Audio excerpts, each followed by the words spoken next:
everybody. My name is Sharone Hakman, and you may all know me from season 1 of MasterChef.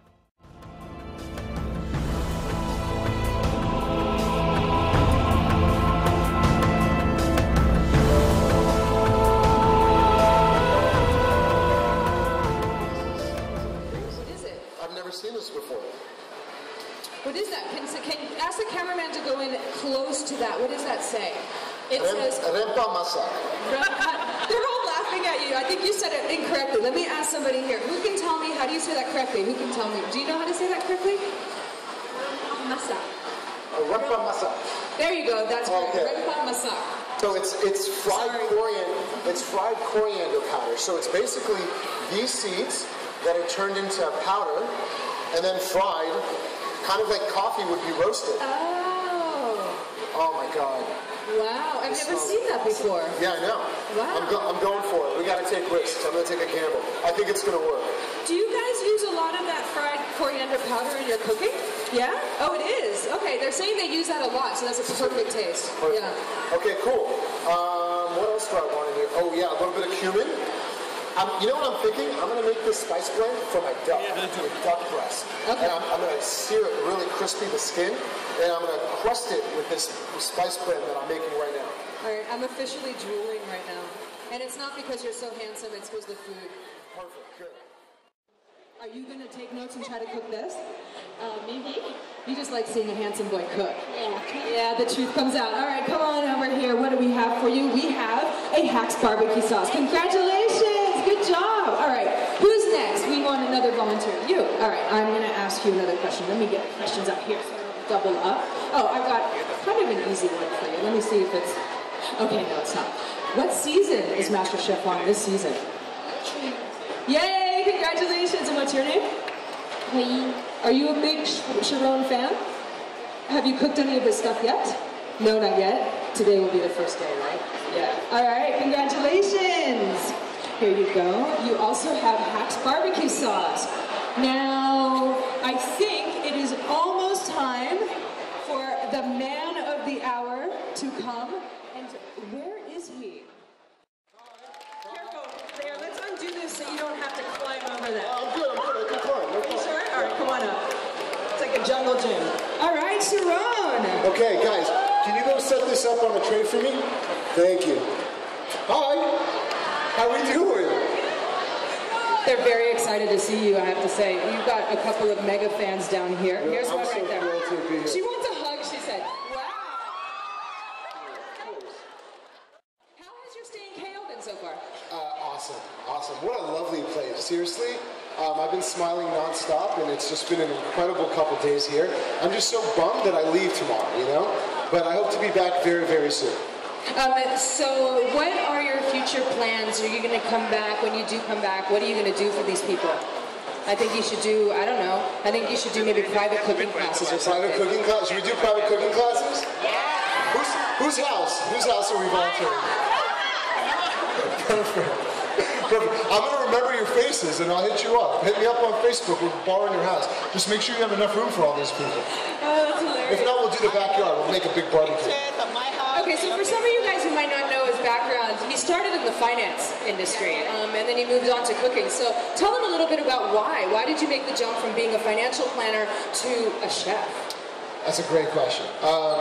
You know, I grew up as a kid when I was 17. I'll never forget. Yeah, I grew up with my parents always telling me, like, go to school, get a good job, get an education, and all those things are great, and I agree. But I started into finance because I thought it was the right way to go, and I started making a little bit of money and started making a little bit more money. Next thing I know, I was 27 and I was a vice president of a big bank. However, food was just a passion of mine for a long, long time. Ever since I remember I was a kid, I remember cooking with my grandmother, who's still alive. She's 87, and she still cooks every day today. And she's still a big inspiration for me. And so I know for the longest time, I was doing something that I felt I wasn't meant to be doing with my life. Food just made me happy. Bringing people together and cooking with people, my family, friends, strangers, always made me happy. So eventually, that passion, that drive that I had for food just kind of took over. And I left my job. I remember that day. I thought my heart fell down to the floor, and I was like, what did I just do? But 3 weeks later, MasterChef auditions start for season 1. They started, and a friend of mine told me to audition, and I was like, you know, audition. Like, I don't want to do this. I don't want to do reality TV, but I did. I came back. Next thing I know, I was on MasterChef, and ever since, I wake up every day doing something I love, and it's the coolest thing in the world. Now, here's a really cool secret. All right, chefs don't want you to know this, especially the Japanese chefs. There are none in the house, right? No Japanese chefs in the house? Okay, cool.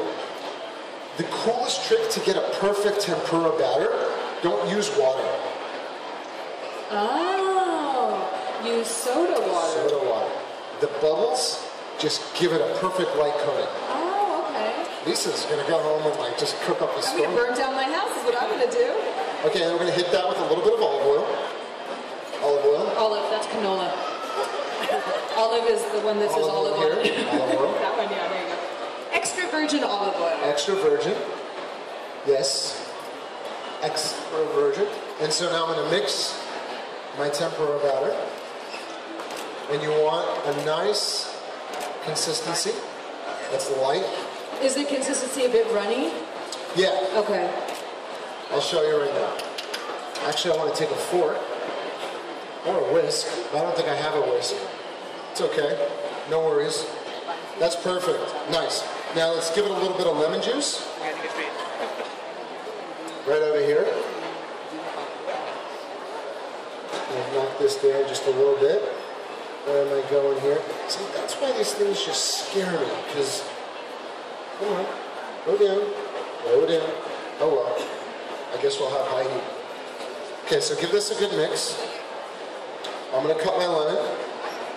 Now, before I cut my lemon, I'm going to show you something. What I like to do that adds a lot of flavor, this is a secret of mine, is I zest the lemon skin, okay? You get a lot of really good citrus sweetness. So you just shave that off. So zest, if you guys don't know, is when you shave off the skin. peel. Not the white part, just the outside part. All the essential oils are in And that's basically, yeah, so it's like concentrated lemon taste, right? really nice. And you can use that even in desserts, not only for the main course. Oh, wow. Right there, cool. So I'm going to add that into the mix, and then we're going to toss it. How you doing over there? Perfect. Curve. You're doing awesome. Now toss that. Yeah, toss it. Like mix it with the lemon zest. Perfect. I'm almost there with the tempura. So I want a little bit thicker. I want a little bit more tempura flour in here.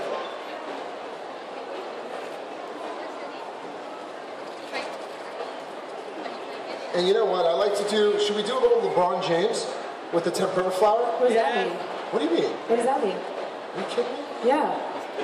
Do you know what that means? Everybody knows what I'm talking about, we right? know who he is, but you have a dumb. Oh.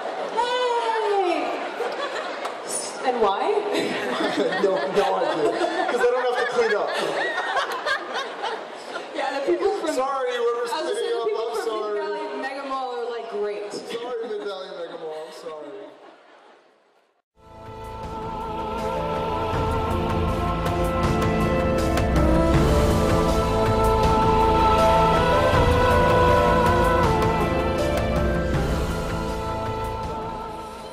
I'm going to show you how to break it down. Here we have the leg. Here we have the breast. Okay? So let's start with the breast. Or should we do the legs first or breast first? Legs first or breasts first? What are you a breast man or are you a leg man? It's me. The women are saying breasts and the men are saying legs. So it's a strange bunch. I don't know what to tell you. All right. So let's start with the legs. Okay. First off, I'm going to take the neck off. And the cool thing about butchering that you got to know is, don't think that you got to hack into bones. Everything, I know it's a little strange, but everything has pivot points, and you just got to go right through it, that's all. So, for example, right over here, I see the bone, and instead of cutting right through the bone, like I'm doing here. something that you said last night made sense. Let the knife do the work. Correct. So I'm going to find where that is. I know this is strange, I'm sorry. Don't mean to repulse anybody, but we're here. Do we have a trash or something? We'll get one for Maybe? you. Okay, cool. So now, I'm going to start with the breast up here. Here's the breastplate, like we all have. And I'm going to start on one side. And I just let my knife literally do the work. Thank you so much. Okay, I'm going to let my knife do the work. So what I do, everybody's saying, thank you, Kitchen Ninja. Thank you, Kitchen Ninja. She hates me. She's like, that's my new name. What's her name? Judy. Thank you, Judy. So now I'm going to let my knife literally just do the work, and I'm going to peel the breast right off. See that?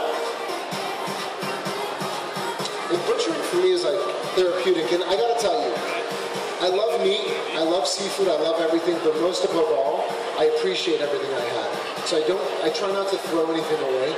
I use everything. So I'm going to take the bones, and I always make a duck stock. And I cook it down, and I put it in little ice cubes, or in a big Tupperware, and freeze it. Whenever I want duck stock, I have that, okay?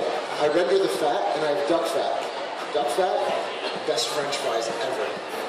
Ooh, that sounds amazing. Try frying French fries in duck fat. Next time you see me out. But it's good. So now I have the breast. And I just take it right off. Boom. Wow. One duck breast. You make it look so easy. I know. You should see me try to butcher something like this. It's not pretty. Really? Not pretty at all. Yeah, I'm like ripping it apart. You know, it's not pretty. I'm going to do the same thing on this side. I'm going to let my knife do the work. Oh my goodness. I thought you were serious. Watch me really cut myself, right? I'm going to let my knife do the work, just glide. So I just pull away. I know it seems complicated, but look, just pull away, follow the bone. And it's interesting too. I think people make the mistake of cutting it in like this. So you're No, like just right off the bone. Just get a good knife, sharp knife.